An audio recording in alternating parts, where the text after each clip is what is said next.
Hey, how's it going, everybody? JT here on behalf of the Ethfinance Community on Reddit. We have quite the show. We literally just put together this Zoom link not even 30 seconds ago. Can you hear me? We can, but you got to join the Discord, Whack. Join the Discord and then mute on Zoom. Okay. So the Weekly Doots live stream is all about showcasing the best of the best of the week from Ethfinance Community on Reddit. Nope. This is a read-along reaction series, and if you want to follow along, head to dailydoots.com, designed and produced by Hani Abu. Big thanks to Tricky Troll for capturing and curating each day's Doots, and the A-Word for curating this beloved weekly list.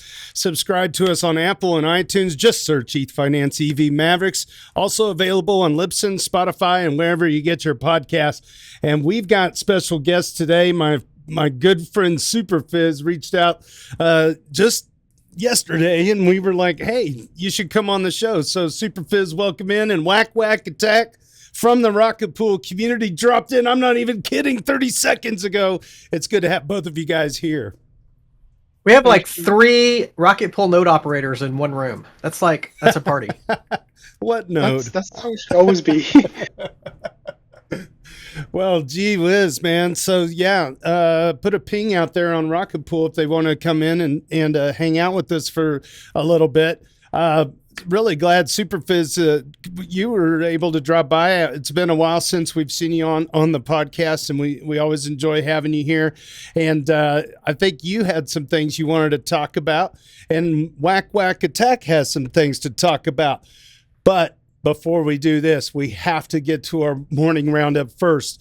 We're going to head right on over to our rundown of the rich list. Here we are right here. Hani Abu at 92, Ethical Trade at 98, Crypto Wow Currency at 102, Set One Less at 103, 696 ETH at 105, Harag at 118, Tricky Troll at 125, Logri the Bard at 151, Benito 2030 climbing up to 152, and Superphiz, the almighty everlasting man himself, sitting atop the leaderboard at 218. And last I checked, I'm going to scroll down this list here, but we have almost, looks like we are almost at 1,100 people that have made the Doots list.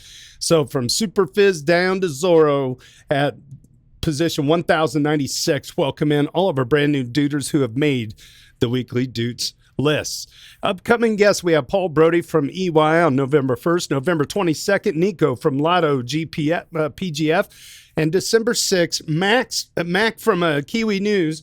And this is a yet to be announced guest, and we're going to firm details on this, but I believe we have somebody representing the Ethereum phone coming to join us. I found them on Twitter and reached out to them, and they said, yeah, we'll see what we can do.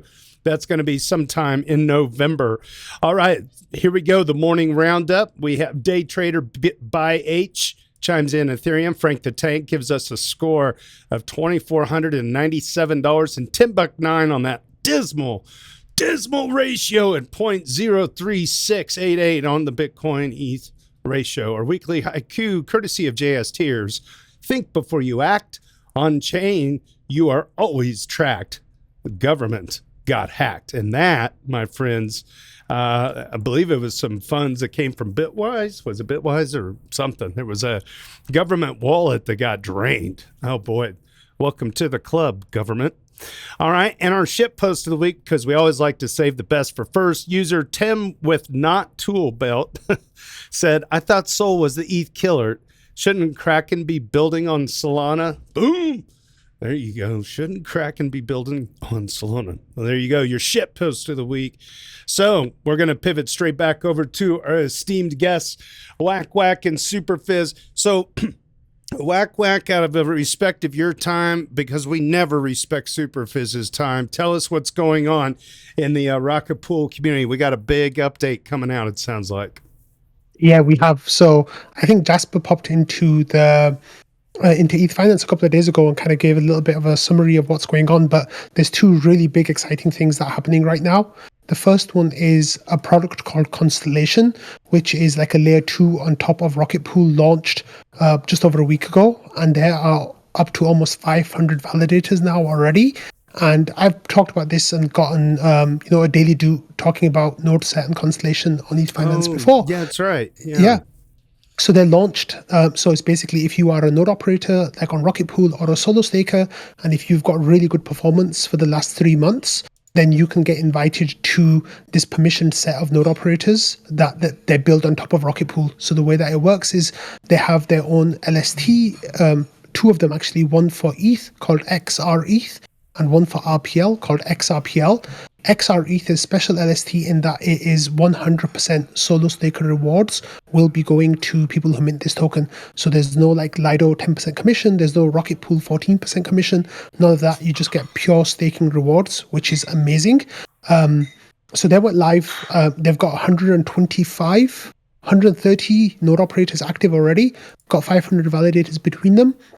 They are doing amazing stuff on Rocket Pool already, and they're going to grow really well. So that's the first really exciting thing. The second really exciting thing is for people who are already node operators with Rocket Pool. There's a Saturn Zero upgrade coming, and this is an upgrade that actually happened really quickly in the community. Like, we made the Saturn 1 and Saturn 2 roadmap official, which is coming next year for Saturn 1 and then early 2026 for Saturn 2. But Saturn Zero kind of came out this idea that, look, we've changed Rocket Pool's direction and where we're going. So what can we implement now to really help Rocket Pool grow and succeed? And, we heard Yuval's criticism that we don't want RPL. RPL's perform badly. We don't want it to be compulsory to have RPL anymore. We want it to be optional for people. So, the community listened to this. So what we are doing on Sunday, 8 p.m. Eastern time, the UTC, midnight UTC on the 28th, we are implementing something called Saturn Zero. Now, this is a brand new upgrade that will let you stake on Rocket Pool with no RPL requirement.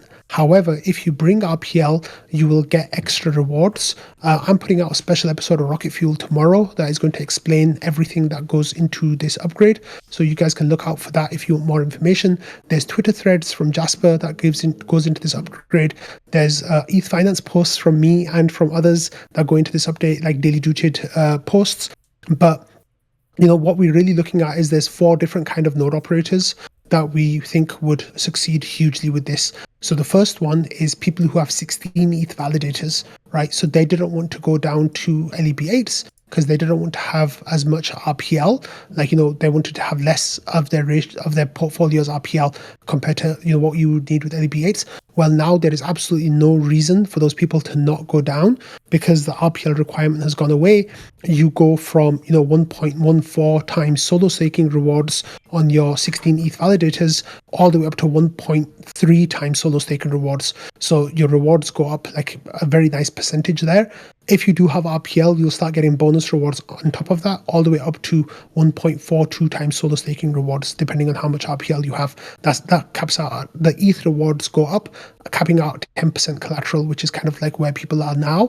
The second cohort is people who kind of spun down validators because they wanted to maintain the RPL ratio. Sadly, we were really upset. We lost a lot of TVL with those people. Well, now they can bring those validators back to Rocket Pool without needing any kind of RPL. They don't need to add any more RPL to their requirement to do that, which is pretty exciting as well.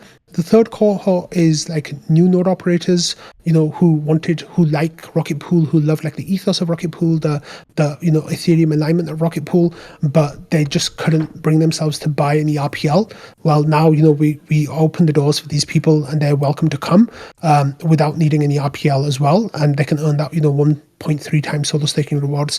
And the final cohort is solo stakers. I'm so sorry about this, Phiz, but solo stakers, they have one validator on Ethereum. They're adding, a certain amount of decentralization to Ethereum. Now they can bring that 32 ETH to Rocket Pool, spin up 4 validators with that without needing any RPL. There's a slight additional smart contract risk, but the Rocket Pool contracts, have Lindy for nearly 3 years now, so they are solid as a rock contracts. So if you are interested in doing this, what you will get in return is a 30% increase in your solo staking rewards. So if you are getting, 3% APR, you'll now get close to 4% APR. So that is, I think, a really nice, attractive bonus for solo stakers as well. So those are the 4 cohorts that we're really looking at, and the bonus prize for everyone. So if you are a Rocket Pool node operator and if you are under collateralized right now on your RPL, you might have been under collateralized for many months, not gotten any RPL rewards. Well, everyone will start getting RPL rewards. So what we're going to do is we're going to shift the curve. So there's no minimum cliff now. So anyone from, like, even if you have one RPL, you'll start getting rewards. But after 15% collateral, you'll go back to the curve that you were before. And this was voted in very strongly by the community. There's huge community, like, positive sentiment around this whole development. And the whole purpose of this is, like, the common question is, hey, if you don't need RPL anymore, then isn't that going to make RPL worthless? Well, no. And the idea of that, because is, with Saturn 1 and Saturn 2, we are going to have direct value capture for RPL, the token. So people who stake with RPL will start earning ETH rewards, which is incredible. Like, this is the fee switch, right, being turned on for RPL. The thing is, like, to make that maximally effective, we need as much TVL as possible.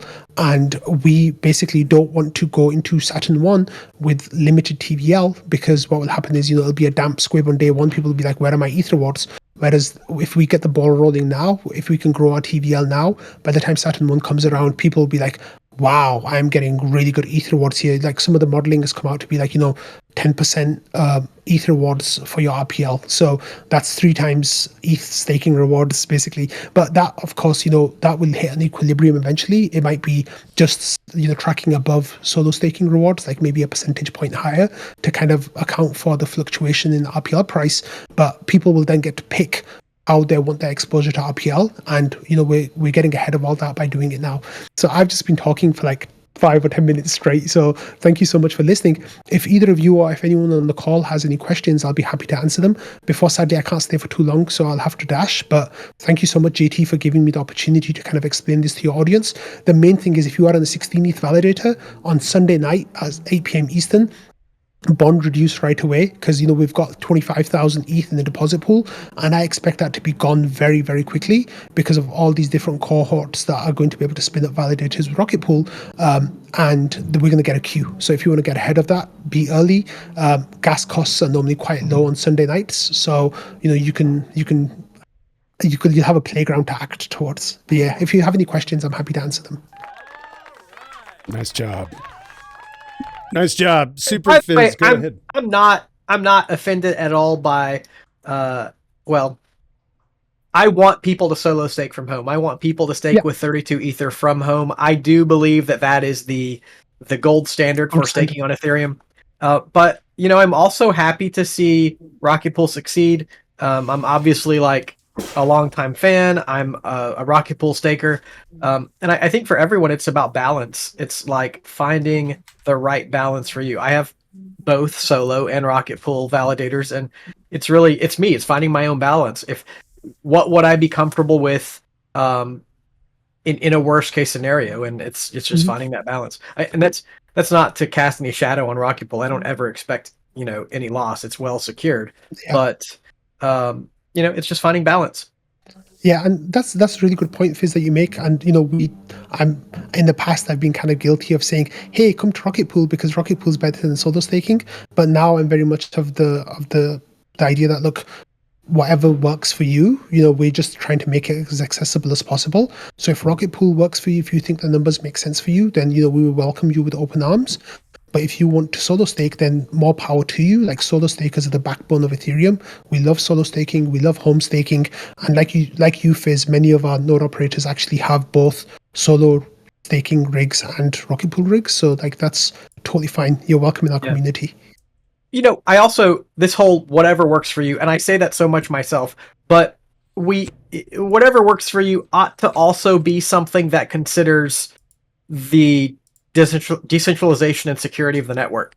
If you're choosing fully centralized providers, if you're giving your money to someone else, you're risking yourself and the network. So whatever works for you isn't necessarily, I don't think either of us is considering that the easiest thing. It means it's the thing that takes all of the different variables into balance, and choosing a thing that's good for you, good for the network, good for your income, good for your technical ability. It's kind of a lot of things that go into it. Yeah, that's so true. thanks so much for stopping by, and it was a really last minute deal. I'm glad you could come and talk a little bit about this, and certainly throw a top level post on the front page of Ethfinance, and as well as toss it in the daily. I see Logri the Bard unmuted there for a second. Did you want to add? Yeah, sure. I have plenty of questions. One, I'm sure you covered this. I just joined late, but is the RPL inflation schedule changing? Yeah. So right now it's not. So RPL is inflating at 5% a year. 70% of that inflation goes to node operators, and 30% of it goes to the PDAO. And out of that, we fund grants and incentives for our ETH, and also money goes towards the funding of the Rocket Pool team to do the development work. So that is not actually changing until Saturn 2. So from Saturn 0 goes live on Sunday night. Saturn 1 is estimated to go live in July of 2025, and a tentative timeline for Saturn 2 is January, probably Q1 of 2026. Now, with Q1 of 2026, that's when the RPL inflation will go down to 1.5% instead of 5%, and that 1.5% will be going to the DAO. And like I said, it'll carry on funding grants, it'll carry on funding incentives, it'll carry on funding the team as well. So that will remain, but we're going to slash the inflation for RPL down 70%, just to cover those essential costs basically, and get rid of node operator rewards in terms of RPL. That's because those node operators will start getting rewards in ETH terms instead of RPL terms. Okay.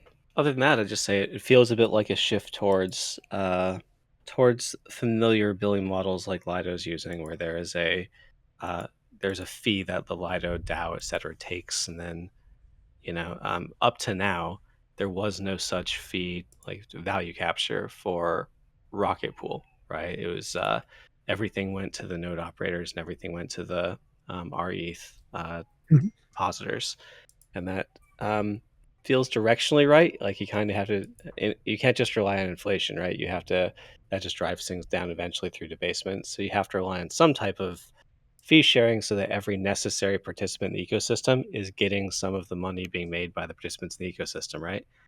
Absolutely. So it does seem like a directionally correct tokenomics play. That's actually going to start from Saturn 1, which is coming in, tentatively July of 2025.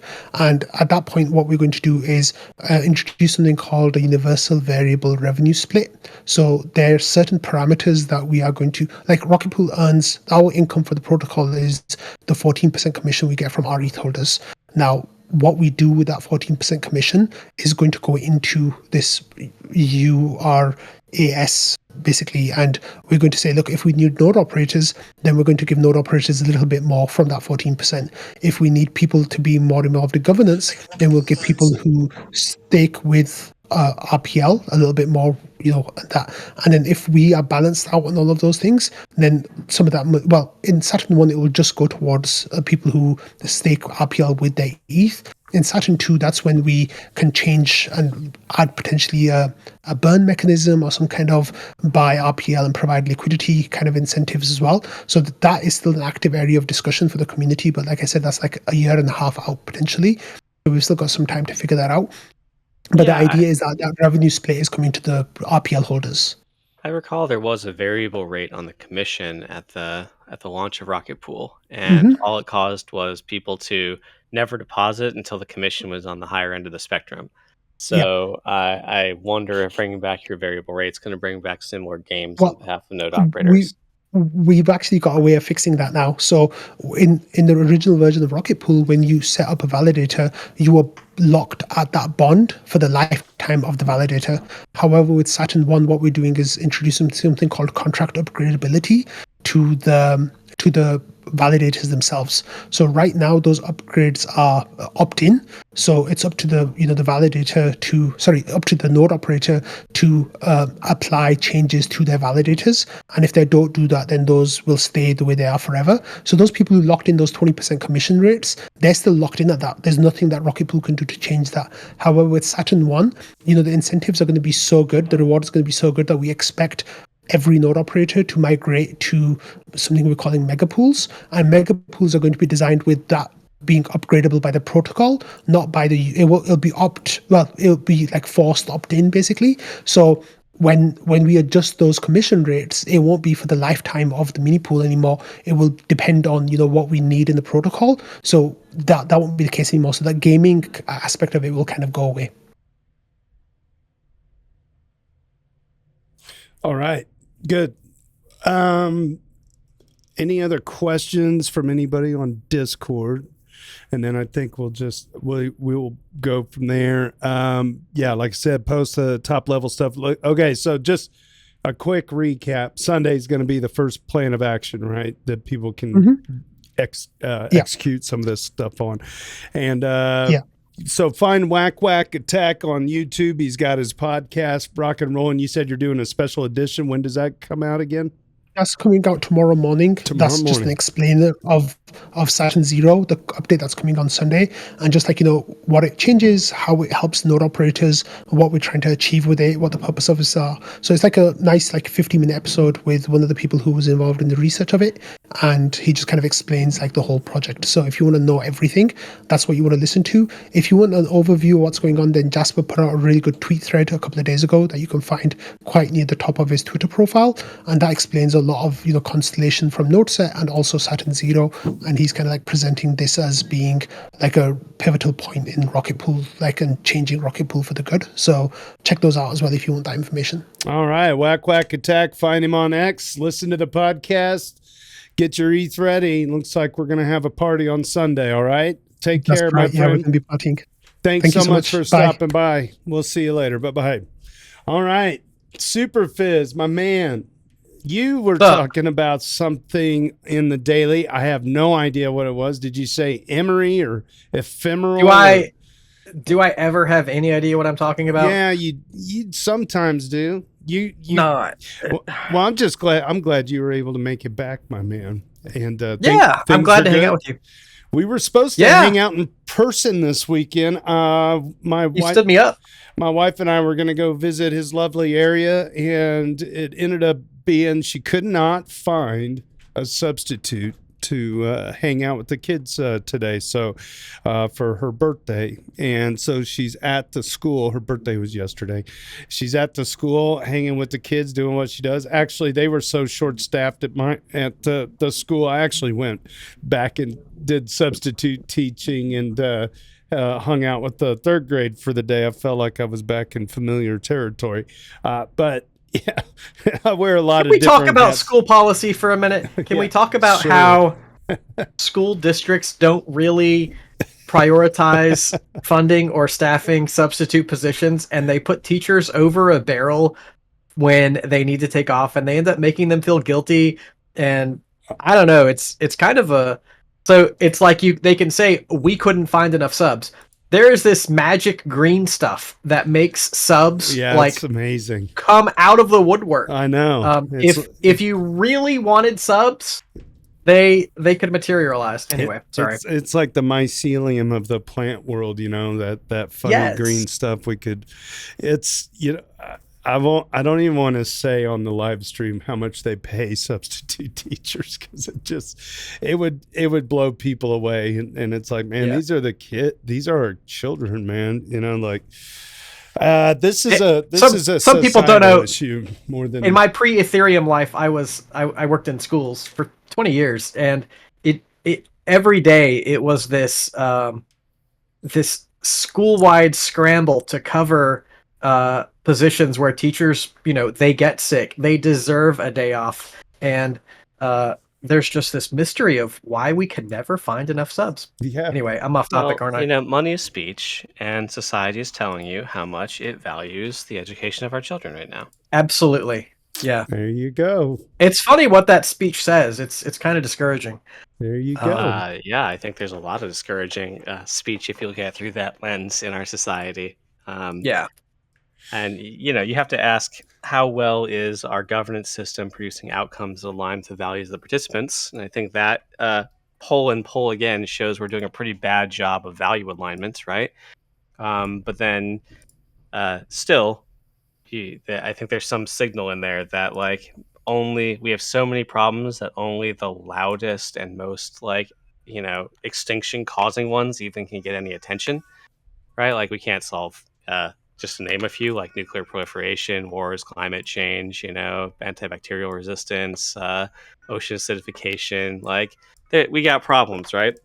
Okay, We look, have you're a super smart guy. How long do you think it's going to be before something substantial changes in either United States or world governance so that so obviously we're on this path right now where the privileged are rewarded with more privilege. How long before there's a seismic shift? Well, I think we're living through the collapse of an empire. And I think we've been living through the gradual collapse of an empire since about 1971. And it is going to become more and more pronounced. I think existing trends will continue to be existing trends. But at some point between now and $300 trillion of national debt, something's going to break. And that's going to basically lead to a different reserve currency. And I'm not saying it's going to be Bitcoin or Ether. It could be gold. It could be a variety of currencies for a short amount of time. It's not the world history trend, but still, it's possible that we see like a BRICS coalition jump to gold, and we see a North American collection create like a carbon, a Bancor style solution like there was before the petrodollar rise, right? But when you take away the US dollar as the main export of the US, because no one values it anymore, or at least globally enough to purchase and denominate all their debt in it, you take away most of the power we exert around the globe. And then, our military might will fall, and you'll go back to a multi-power solution around the world where there's not a superpower. And then you add in a bunch of climate change and global instability from that, and a lot of genocides and a couple billion deaths. And you'll basically get a collapse down to something closer to norm over the next 50 to 100 years. That sounds a little bit like that cycle that mice or rabbits or uninhibited species take, that rise and fall cycle. Yeah, so usually by this point in the wealth inequality, heads were already rolling in places like France in the past.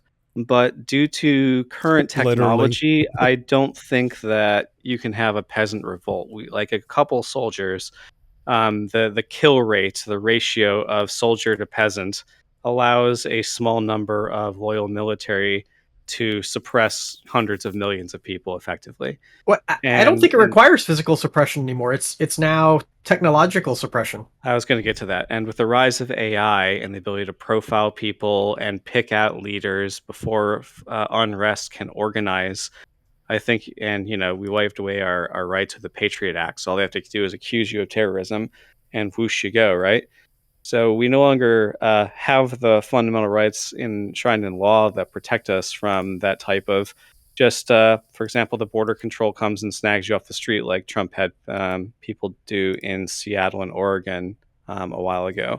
They already tried that. There was no legal recourse, so you can bet that someone else is going to pick up, if not Trump, someone else is going to pick up that playbook again because it's been tried and it worked.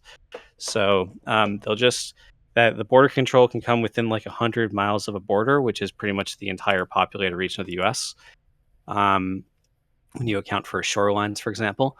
So yeah, it's a pretty grim picture. But what we can hope for is that we're developing some coordination technologies, and that once things get bad enough, there will be a Article 5 convention at some point in order to reform the Constitution, our governance structure towards something. And hopefully by then we've got 20 or 30 years of proven governance upgrades and technologies from cryptocurrency, where we're rapidly evolving on these things.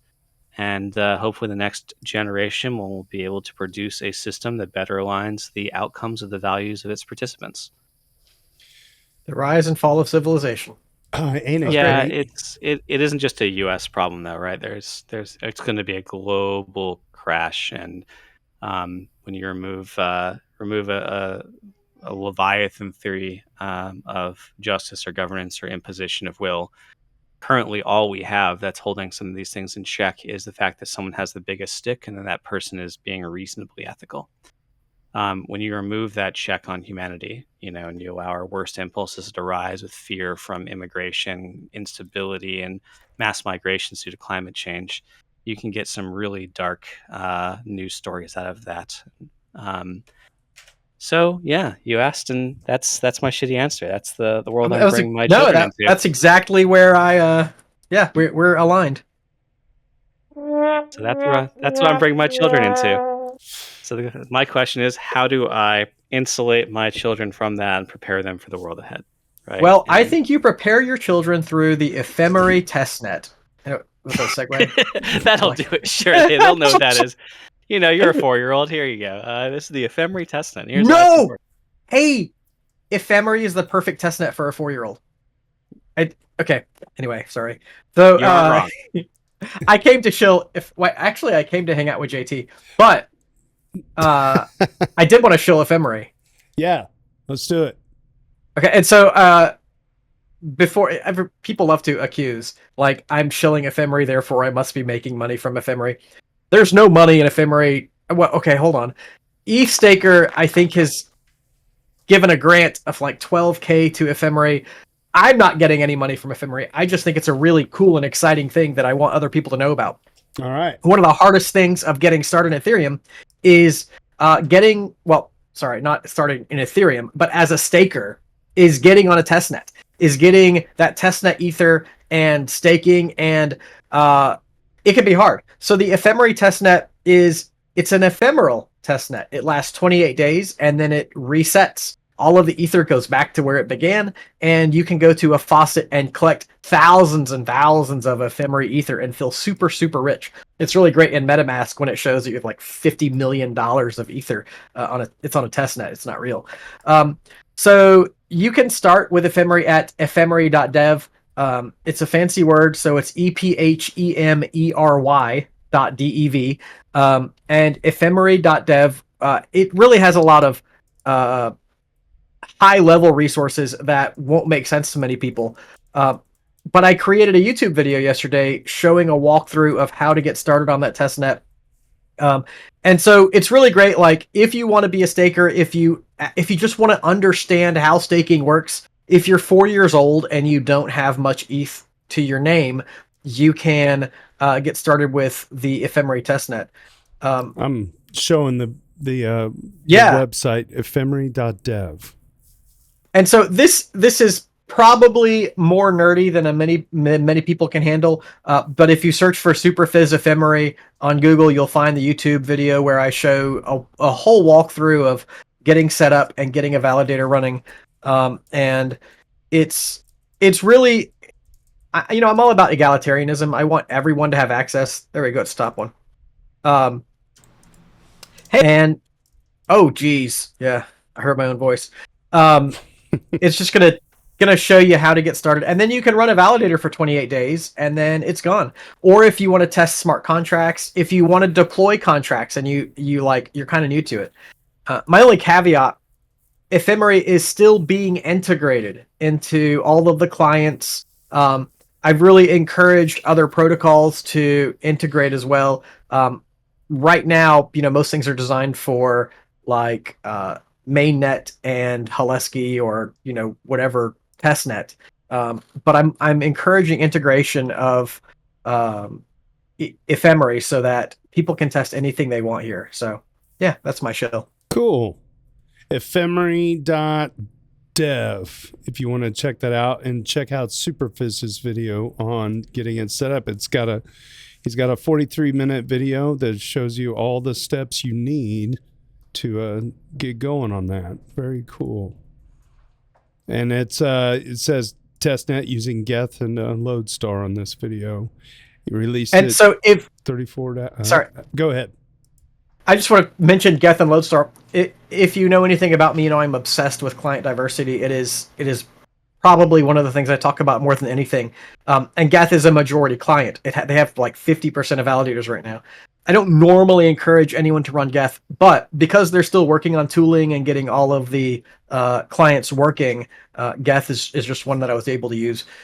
Lodestar is a consensus client. It currently has 0.0% of network share. And it's a very robust client. So I would definitely encourage you to check out Lodestar. I'm using it. I love it. I don't count for it more than 0.0% of the network, but it's still a great client. Excellent. Very, very cool. All right. Well, there you go. Ephemery.dev and Superphiz's video get you on your way. How about we get down on some Doots? What do you say? Let's go ahead and hit it. dailydoots.com. Read along if you'd like. Minimal Gravitas makes a FUD fighting appreciation post.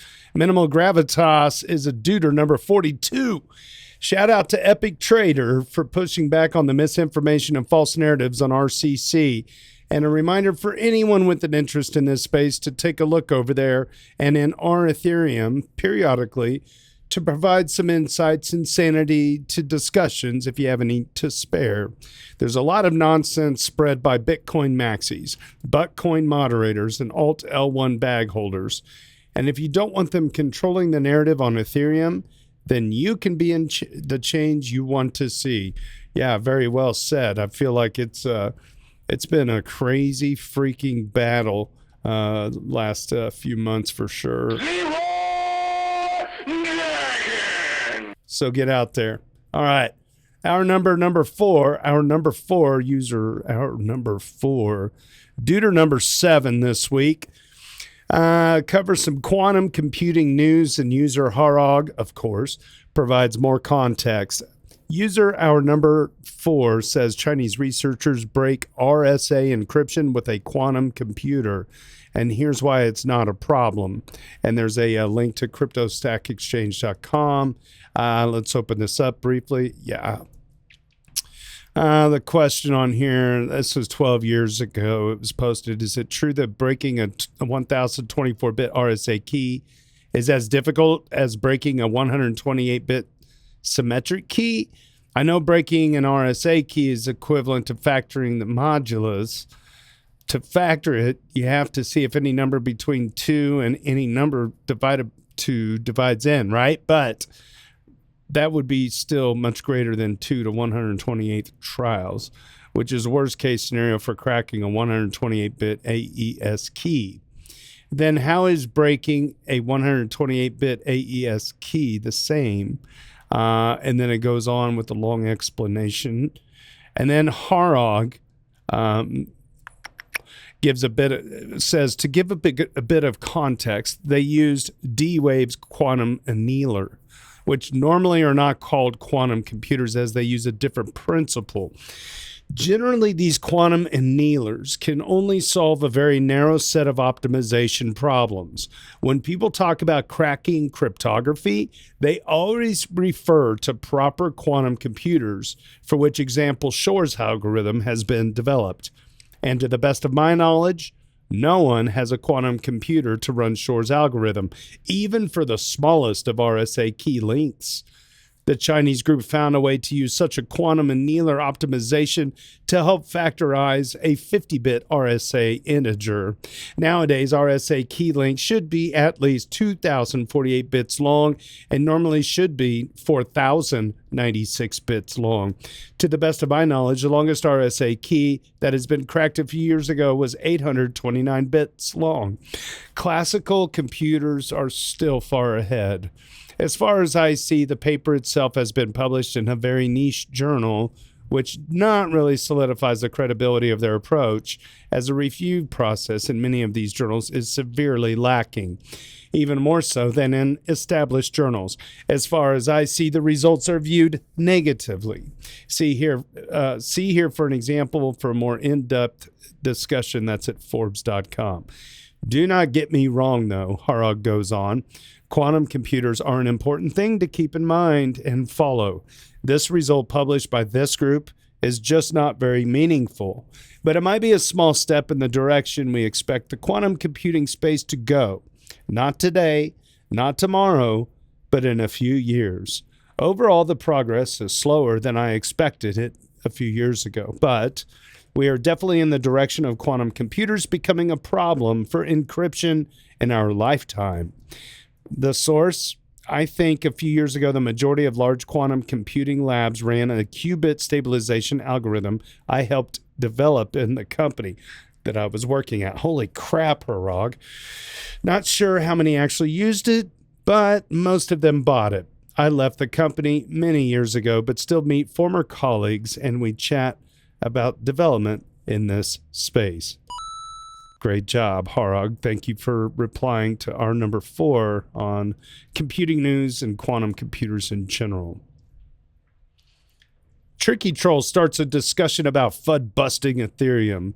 Do you guys think that there would be value in some sort of FUD busting Ethereum platform, a bit like what ETHUB used to be in 2018 to 2020, which we could use to combat things like the misinformation and link to it in responses to all of the blatant lies which get spread on places like our Ethereum and Twitter?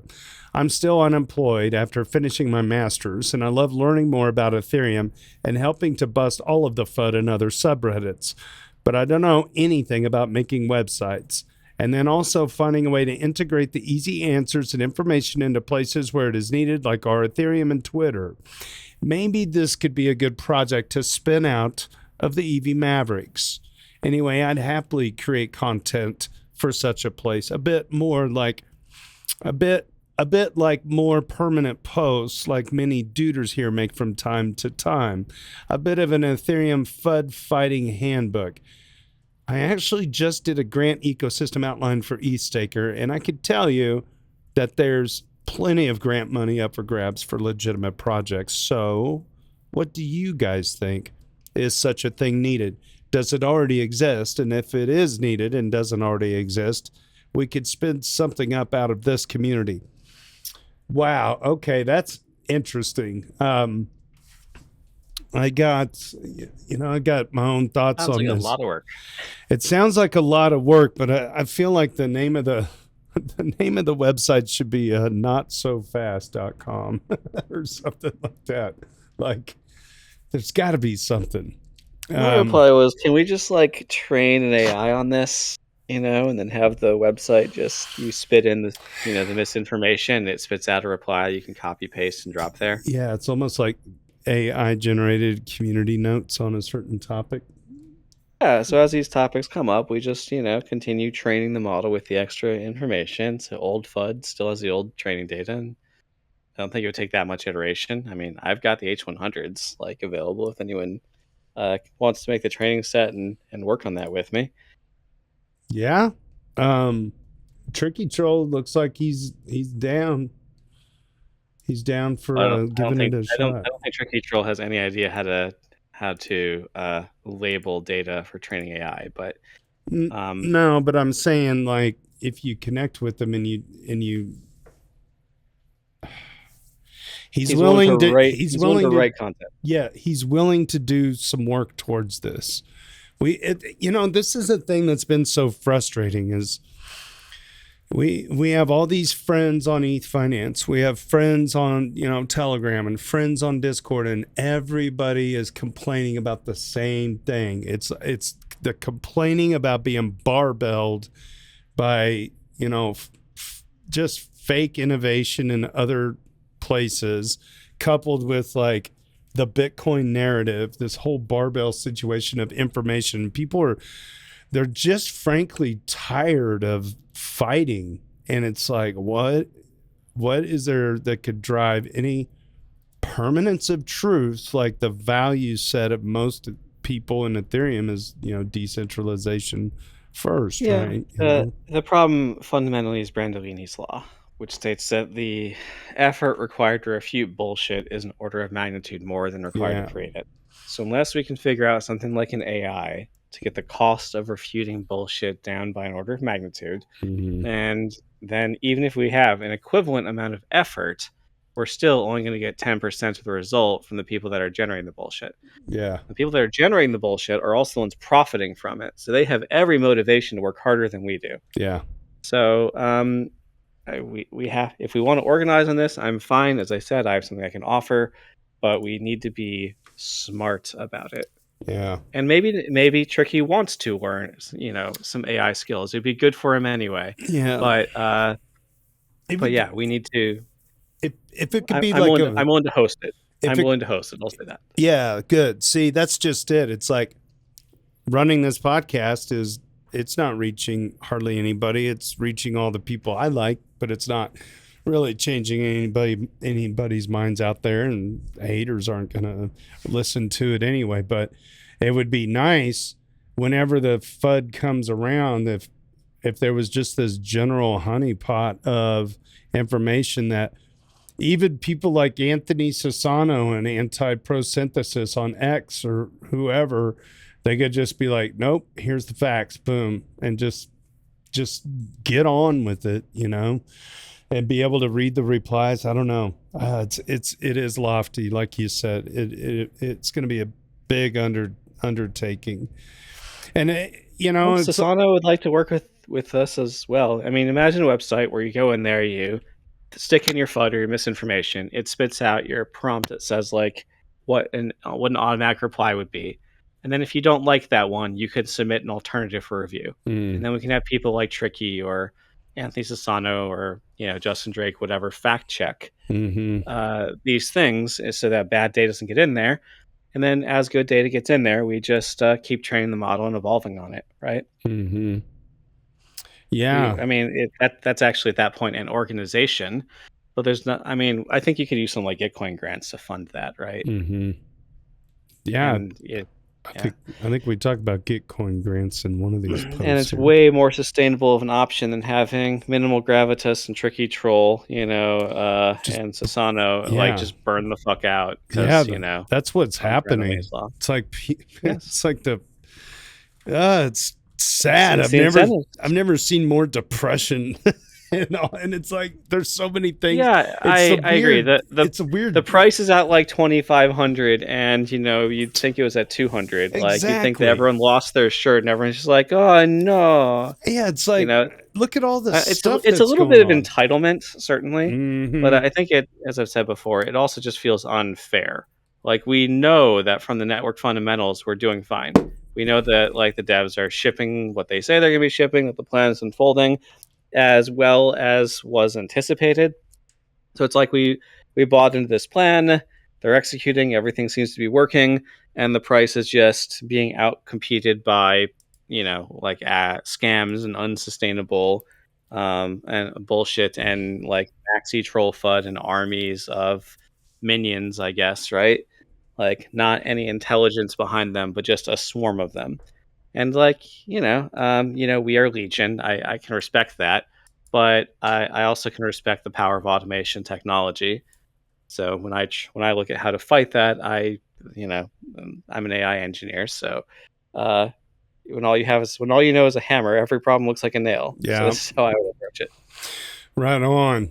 Well, good. Yeah, but just I don't know who's going to step up and help him with that. Hani Abu with the dailydoots.com site. It's awesome. I want to share this, and I don't know if people even know this that are regulars, that down at the bottom here, he has 2 extra sections. One is like user profiles on Reddit. All these known people that have projects that are going on, and he's got dozens and dozens and dozens of people that are recognized on Reddit. This is just the ones he knows about, and that's 70 people just in our little community. And then he has a whole delegates page. So if you're a delegate or somebody who's a delegate, I mean, he's keeping track of all this stuff. So if you want to choose one of our own community members to delegate in different projects, it's just, this is stuff that we've built already. Now, I guess Tricky Troll needs to just have he needs a pool of absolute truths. I don't know. It's noble, and I wish him the best, and he's willing to work, and it's kind of like what we do here. If you're willing to work and put a little bit of effort in, you don't have to do the whole thing. You can just do some things, and it's a lovely thing what comes out the other side. All right, user 18 Boro, duder number 14, starts a discussion about blob fees, and user PA7X1 weighs in on the issue and its proposed change. User PA7X1 is like an OG. Yeah, 73. Okay, 18 Boro says, I'm sort of following the discussions around the proposal on a minimum cost for blobs. Since this is currently not production ready, this will be implemented in Pectra 2 at the earliest, right? Also, how about thoughts on this? It makes sense to me, but my technical understanding is very superficial. We really can't afford blobs to enter a potentially high fee market. That will erode their purpose as a low fee environment on Ethereum. That means we will need to continue increasing blobs capacity, but with no minimum costs, the L2s will continue to live free on Ethereum. User PA7X1 replies, one way to think about it, the current minimum blob fee is one way. This figure is as arbitrary as any other. It just happens to be the minimal denomination of ETH in the protocol. So it was a lazy choice, or maybe better put, a lack of explicit choice that happened to set the minimal blob price there. If the minimal denomination of ETH would have been higher, that same lazy choice would have resulted in a different minimal base fee. A more sensible choice is to place it somewhere where blobs are still very cheap when used under capacity so that the network incentivizes adoption. But when the network observes actual demand, blob price discovery can happen in a reasonably short time frame. The EIP makes an attempt to do exactly this. And to be honest, the precise figure you set it at does not matter that much, up to a few orders of magnitude up or down, because the exponential update of the blob fee can act relatively quickly. So I'm in favor of the change. There is perhaps smarter things that can be done with the fee markets of blob and gas. There are some interesting proposals for using AMMs, PIDs, etc. I think those deserve to be explored too, but they are more complex and need to be very well understood economically. This EIP is just a very quick and risk-free fix to an obvious problem with the current blob pricing. Thank you so much, PA7X1, for that awesome reply to 18 Burrow. User Dr. ETH provides some good perspective on where Ethereum is currently at. Dr. ETH is a duder number 32. Believe it or not, the blobs upgrade might be one of the bigger reasons why ETH isn't doing much better price-wise.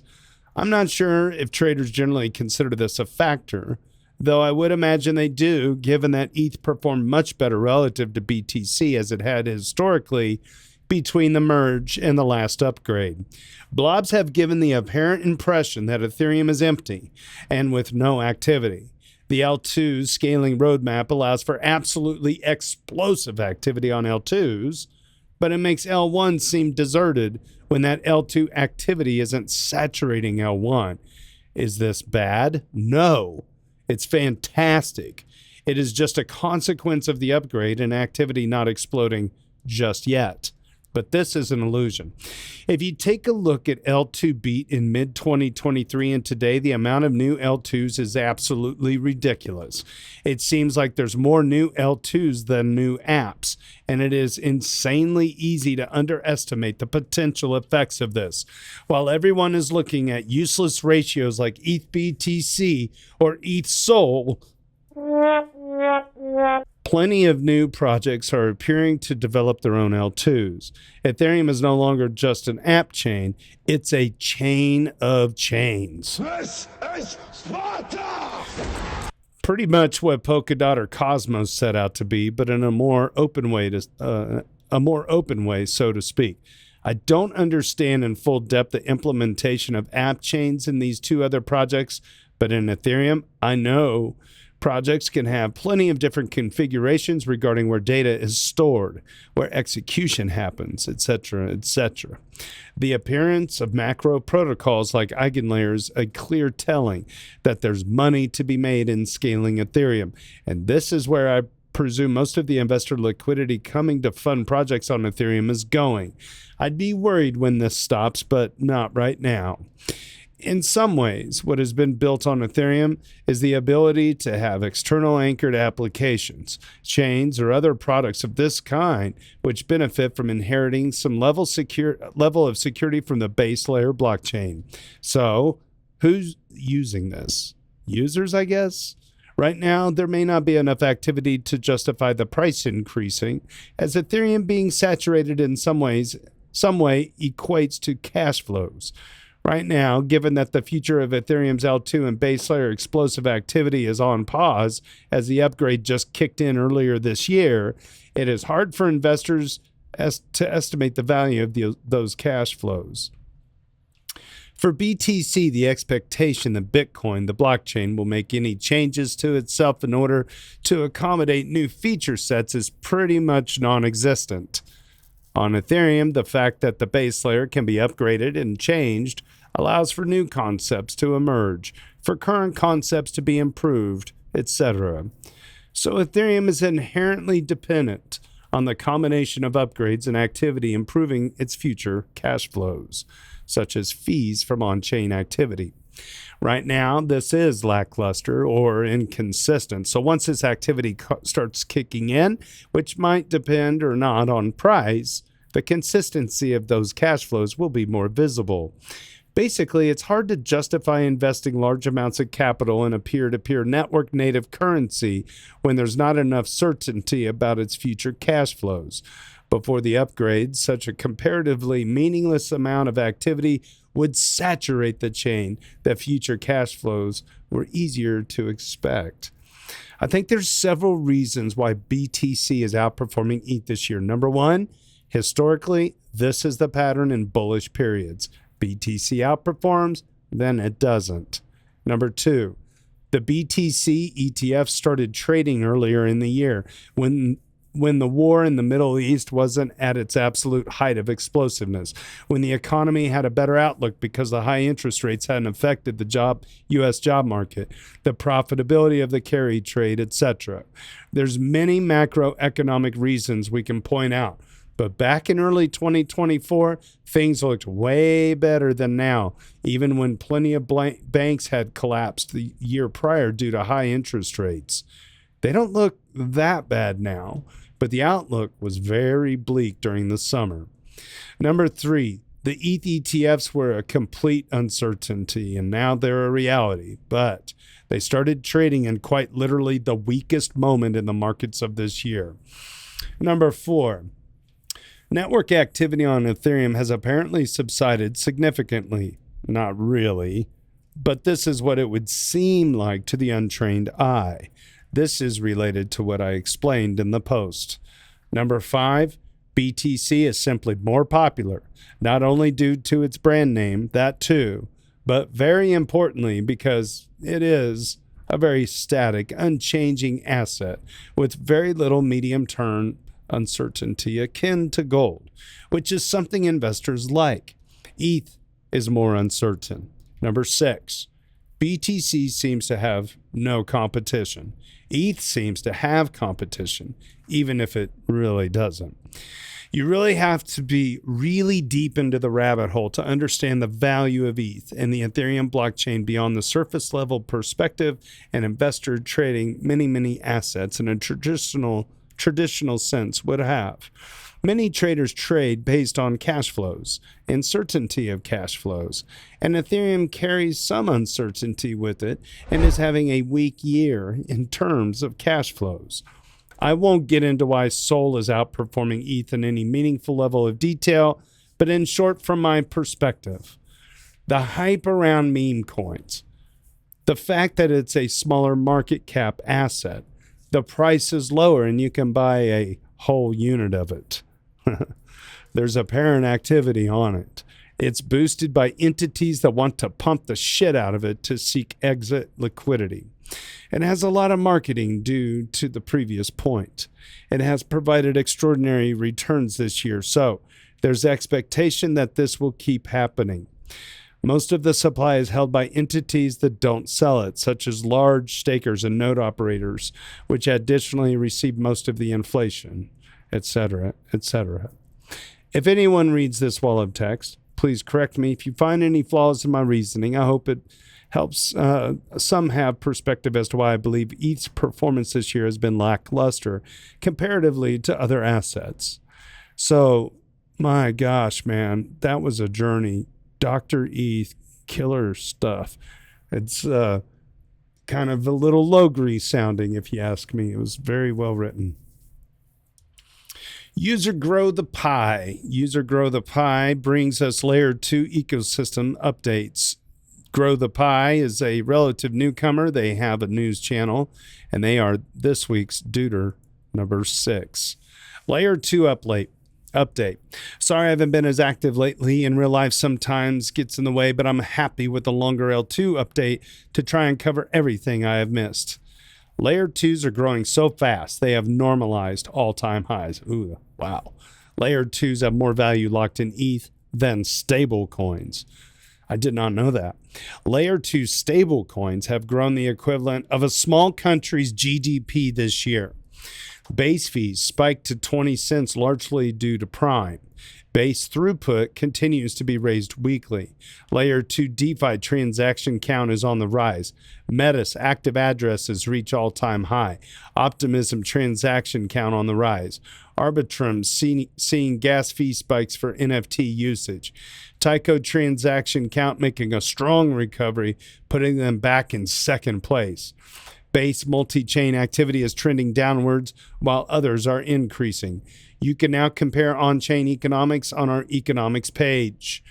Scroll hits a new all-time high on transaction counts and throughput. It's airdrop season. Layer 2 token transfers approaching new all-time high. Weekly active addresses continue to remain strong. Blobs have burned over 1,000 ETH, with Base having the highest ratio of blob cost for the year.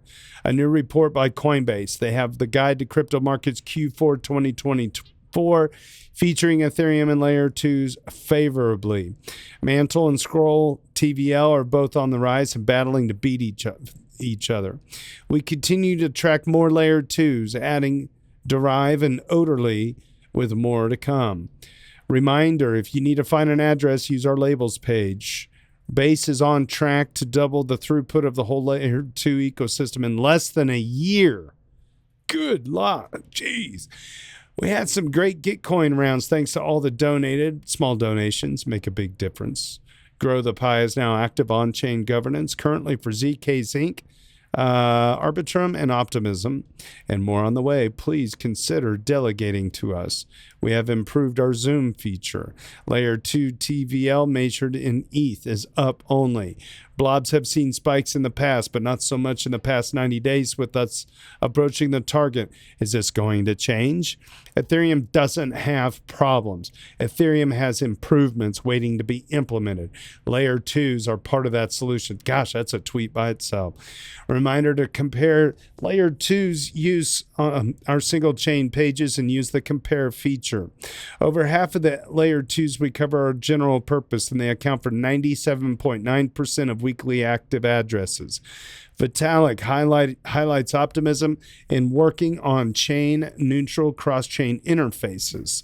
Layer 2s have used roughly 280 gigabytes of blobs this year. Low L2 fees are less than a year old. The space is young. Hit me up with any Layer 2 questions or observations, and I will do my best to get back to you. Side note, we also released new Octant funding tracker metrics, so be sure to check them out and get involved in the latest round. We are not participating as we missed out on getting selected, but we are tracking all the amazing projects that got through. Thank you, Grow the Pie. Great stuff. User Benito 2030 is briefing us on the community scroll delegate user DeFi Wit. Benito 2030 is a Duder 152 high up on the list. Wow. Scroll snapshot was on Saturday, and I think the airdrop happens tomorrow. For the last 2 weeks, we have been searching for a community delegate, and user DeFi Wit is willing to represent us in the Scroll ecosystem. Thank you for that. I think it's been possible to set up a delegate profile since a few days ago. Have you done that already? If so, would you share it here? We can link it tomorrow. Also, if there's a second delegate, that would be beautiful. I think it's always easier and better if there are two people that know each other, at least a little bit, to discuss things in private first, then post either in the governance forum or ask for feedback here. So any second member willing to do this, happy to share your profile tomorrow as well. Get out there. Thank you, Benito 2030. User Superphiz introduces us to the ephemery testnet. He went over that earlier today. Ephemery is a regenerating short-lived testnet, is designed for testing, especially for people who want to stake.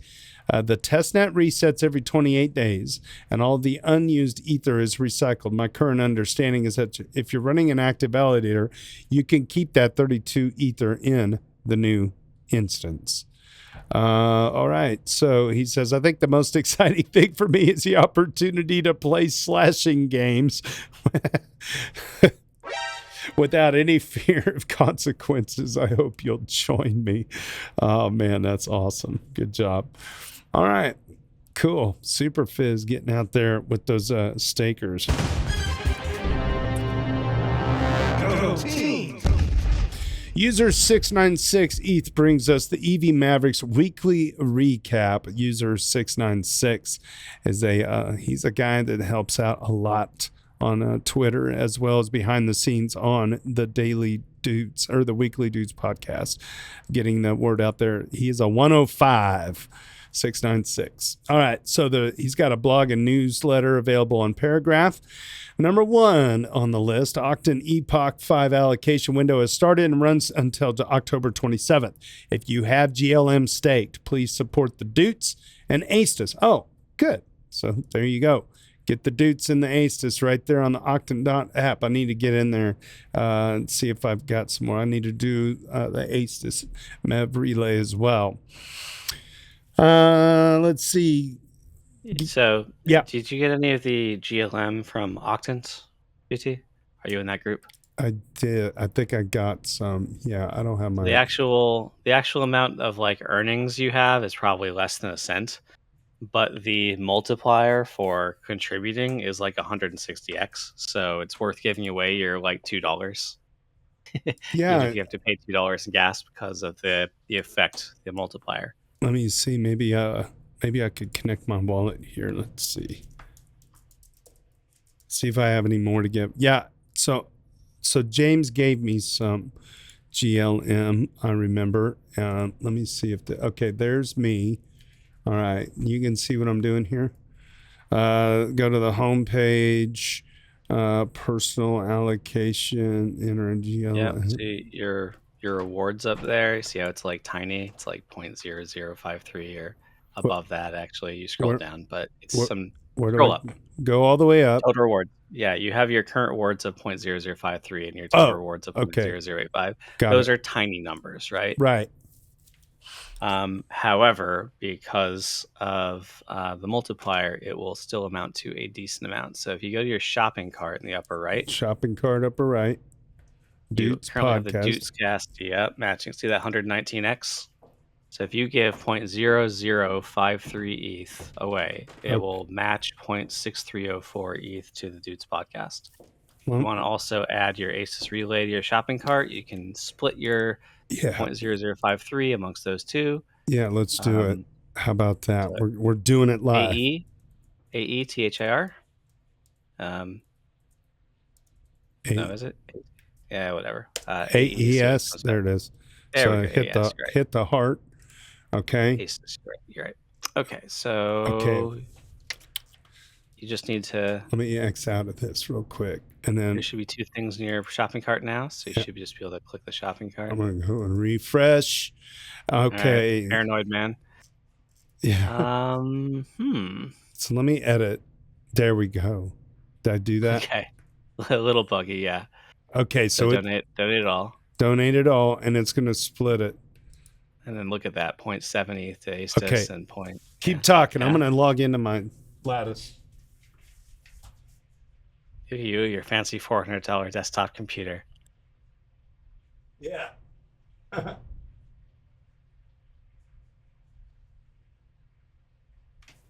Okay, I think I got logged in. Let me see. Okay, it says waiting. Now I got to get on the MetaMask here and activity.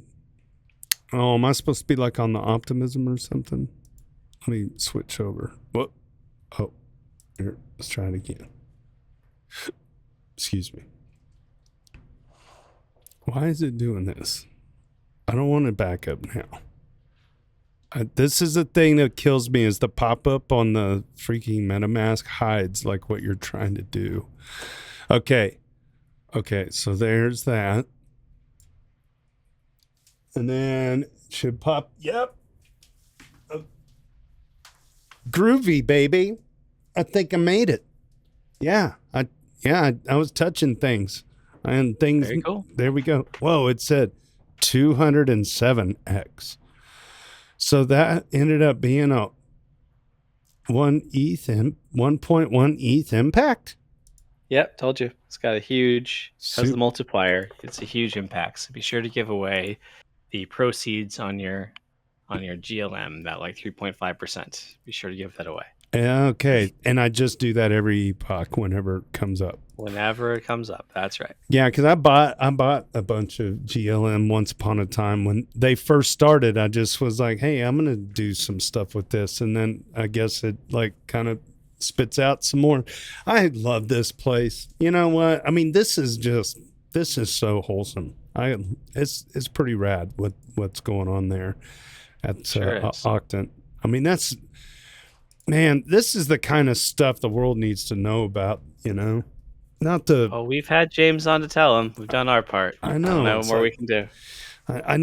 Maybe I just need like a bigger, fancier microphone. That would really... That would, of course, do it, yeah. That would... I mean, it's obvious. That's what people want to see is a golden microphone. Okay.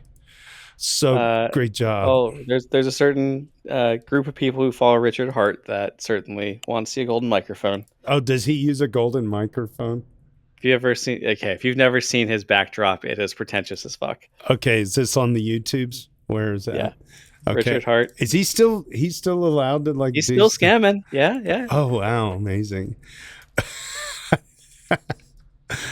I bet I could. Okay, so he's got a Shure podcast, just a standard Shure podcast microphone. Let's see what his latest video is 8 months ago. Okay, so this is him. Okay. Got a surprise. God, he does have a gold chandelier.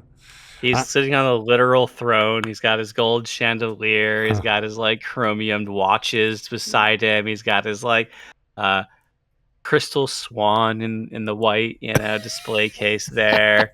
Yes, when he pulls out the microphone, it's like chromed up, right? Like it is pretentious. Oh man, you know what? He looks exactly like a guy I went to high school or grade school with. If that guy was to grow up, he would have been exactly like this and looked just like him too. Just bugs me. The dangerous thing about Richard Hart is he's very coherent, and I have heard him just demolish like BTC maxis, right? He's a politician in his skill, and he's very careful in what he says to never make it seem like market manipulation, never make it seem like investment advice, to make it seem common sense. He's coherent. He is a dangerous person to listen to because he's got that persuasiveness, but at the same time, every project he's done has the same trajectory, right? Yeah. And you know why. I remember him being on ETH Trader. This is a long time ago. He was in the dailies on ETH Trader, I think. And then obviously he made his mark on the Hex. Is that what it's called? Yep, that was one of the recent projects. But if he wanted to come on, I'd have a conversation with him. Oh man, that would be we could have fun. But I would look like a. He'd make me look like a bitch. Yeah, well, I'd be doing a technical interview. he would. I'm honest, dude. Like, I'm no good at chess. I'm more of like a tic-tac-toe kind of guy. You know, I mean, you know that. He would eat me for lunch, and I would acknowledge. I mean, when I listen to him, it's okay. He's making a lot of sense, but I can just feel that something is not right. And that's enough for me. Summon the reply. It's like an emotional intelligence thing. That's all I can write on. Is like my gut and my heart doesn't like what I'm hearing. My brain's going, okay, these are intelligible words. It's a good talk. It's smooth. making a lot of cases. But much then more at the end of the day, much more so than the people I've heard from Solana, right? Like, and I've spoken to people from the Solana Foundation, and they want to make arguments that are like they're disingenuous or using very cherry picked data, and I can call them out on it. And you just kind of get into these semantic, pedantic kind of arguments, right? Rather than making any headway. Yep. But the fact is they are arriving at a conclusion because they're making money from it, and then they're backing their logic up into whatever to reach that conclusion. Yeah. And it's infuriating to try and have a conversation with them because they're not being intellectually honest, right? Yeah. They're not looking at the data, they're not looking at the principles and deriving something. Yeah. They're looking at how do I make SOL price go up, and then they're constructing an argument for that. And they'll have charts, they'll have Dune dashboards that show things that look very bullish for them, and they'll have arguments about like how each direction is wrong. It's not just they're trying to make money, it's that liquidity fragmentation is a problem, that they're not talking to the apps, the communication structure is broken, the governance structure is broken, it's inefficient, it's right? But like all of those things aren't inherently better with SOL or really going to address any of the fundamental problems that Ethereum pivoted in this direction to address, right? Like scalability. So you just know, like, okay, well, what do you do when Solana's congested, right? You still have massive inflation. The amount of fees you would need to get to make any fundamental value, right, or to get the speeds that we would have from L2s, the amount of fees that you would need would make people not use Solana anymore. So you haven't really addressed the long-term scalability factor with your design, right? It's like Solana is eventually destined to be just another ETH2. And correct. The amount of there's not a real off-the-shelf kind of computer set up with standard internet bandwidth that anyone can even stake on it, correct? And no, you need mainframes. And furthermore, can anyone, if they did have a mainframe, stake on it? I think you could buy enough SOL and execute that. Yeah, I think that you can join a validator as a permissionless entity. However, since the investments you're talking about are like $1 million, right? And that's my whole point. And the $1 million club of people all know each other. Yeah, they can do fun things like willingly halt the chain just by communicating. So the value of decentralization partly comes from the inability of anonymous actors to collude with one another for evil. If you all know each other, then you're not anonymous actors practically. Yeah, and you can still collude. So the value of the Sybil resistance, the value of the Nakamoto coefficient, really derives from the inability of those actors to coordinate. Because if you conspire, the chance of having a leak is proportional to the number of actors, right? So, that's why you can't fake the NASA moon landing. NASA moon landing. So the paradigm breaks down when you have a bunch of actors who are all rich and know each other and can get into a Discord room and talk to each other and make coordinated actions. It's just the number of people that are okay with that. The number of people that are okay with the chain having actually shut down like a dozen times, right? Yeah. Being like, yeah, whatever. I guess I didn't need my money then. Yeah. Well, the fact that they can collude to shut down the chain also means that they could collude to hard fork the chain, have an irregular state change, and just say you don't have any SOL anymore. They could just take all your money. They could change the chain to say whatever they want because they have enough people coordinating to do so. And that is the fact that you can do that basically in 24 hours just because they all know each other is a very scary place to be. It's not fundamentally much better than a slightly modified database with a multi-sig credential. It's not fundamentally much better than that. Yeah, it bugs me the fact that I just don't. I think what's frustrating is we're on the dumbest timeline we've seen, and not just everywhere, not just in crypto. It's just everything's freaking stupid, man. Crazy but that just seals the deal even more. Right there is just how are people so. I don't know. We're just losing touch. We lost the plot when The a plot. bunch of Yeah. we lost the plot when a bunch of people got pretty rich in 2017, off of some stupid things called ICOs with all the scams. And then we lost the plot again. It's like every time that we get an inflush of money, it only amplifies the stupidity and the scams in the system. Yeah. And at this point, the legitimate effort feels like an ever shrinking part of the pie. It's like the bicycle with the kid with the stick, like we keep tripping ourselves.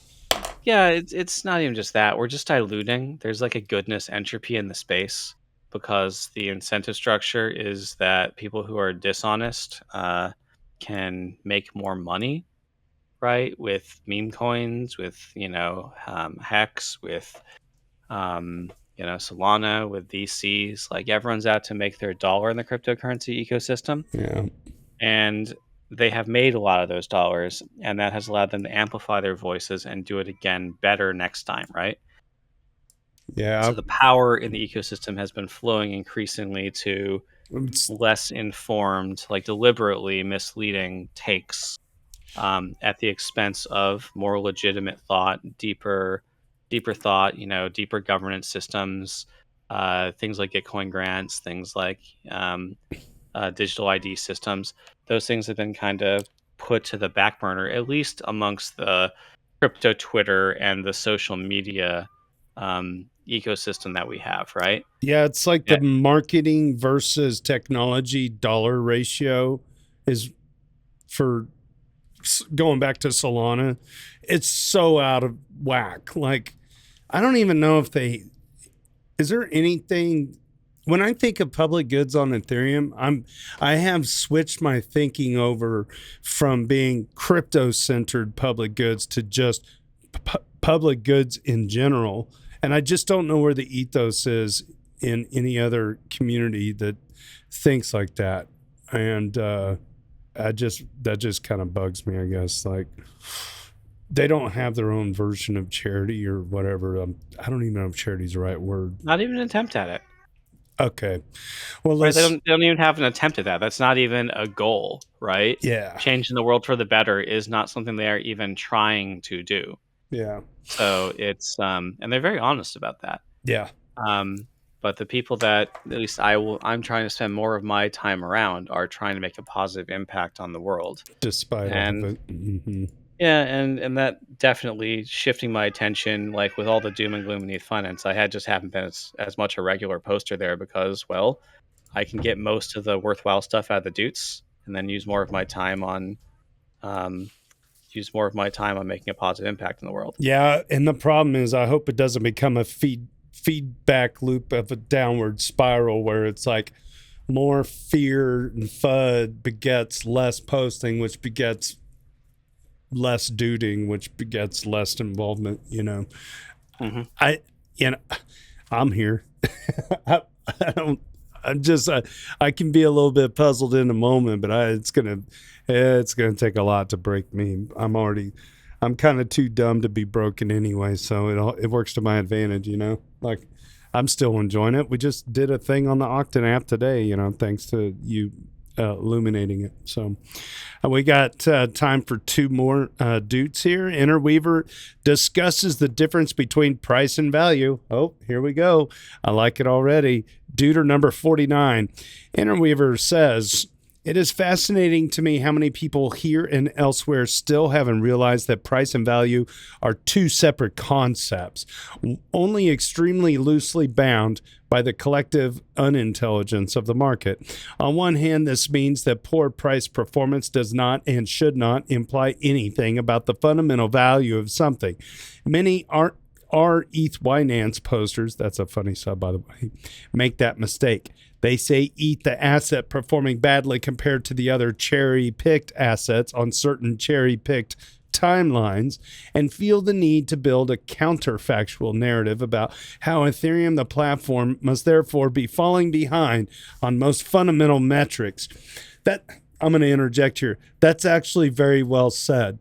We got people now that are still like considering cherry-picked data and then enabling the FUD by rationalizing it and putting it down on paper. On the other hand, he goes on, it means that even outstanding fundamental value does not guarantee anything about price performance on any particular timeline. Many bull posters here, myself included, have fallen into this trap, assuming that Ethereum's stellar fundamentals mean we will see a good price performance in the near medium term future. This is equally a logical misstep.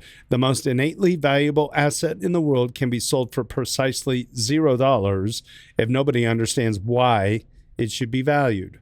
Arguments will be made about how the, quote, markets are efficient, unquote, and that price and value should be tightly coupled. But I will emphatically suggest that, at least in the realm of crypto, the markets and their participants have been and remain to this day, in an overwhelming majority, catastrophically ignorant. This will change in time, but I'm increasingly realize that this time will be measured in decades, not in months or years. If you can avoid the trap of assuming a timely or intelligent linkage between price and value in either direction, you will save yourself needless hand-wringing, avoiding getting your hopes up prematurely, and perhaps, if you are still in a position to be patient and stay informed, realize that the opportunity this massive informational asymmetry still presents years and years after we first started noticing it. Probably the most fundamental assumption of investing, as opposed to gambling, is the proposition that eventually, over some arbitrarily long time frame, markets do finally realize what's up, and price does synchronize with value. And when that happens, those of us who didn't give up on Ethereum because the ignorant markets were ignoring Ether, and yet who also didn't let all the bull posts convince us to take unwise risks and were therefore able to stay in the game long term, when that happens, we will be very, very happy. That's very well said, Interweaver. I love it. Weeks, not months, but actually years and decades. I have heard the phrase many times, the most bullish thing for Ethereum is to be understood. Yep. And going back to many of the other dudes this week, right? It's like, I think we're making it way too complicated. Like Dr. Eith's post is beautifully written, but I don't think that anyone's even looking at the fundamentals of the chain. And if you're over at these financial institutions, right? Mm-hmm. I don't think that anyone's looking at cash flows. I don't think that anyone's looking at which is a better buy. Like that, I think they're just, oh, well, Bitcoin's the oldest. It has the most legitimacy. It was there first. And so toxic maxis are they're going to be there and have had a very hard time to switch. And so due to being the front runner on that and having been greatly empowered by the early run up of Bitcoin from, a penny to $60,000, they're in it for that forever, right? They're do or die. Yep. And they clearly have gotten to the political apparatus as well. Yep. Right. So Trump showed up at a Bitcoin conference. He didn't show up at an Ethereum conference.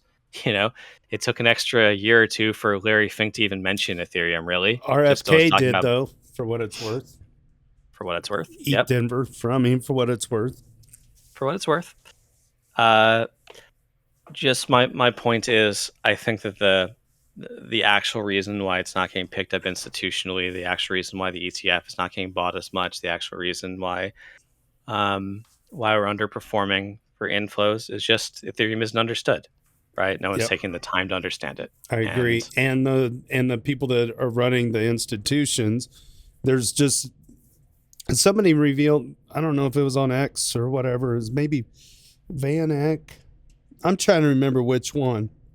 But essentially, the internal dialogue was just go with Bitcoin. And so to your point, they're not explaining the value proposition to their investors at all because they're not taking the time to try to understand it. It's easier just to say, limited supply, number go up.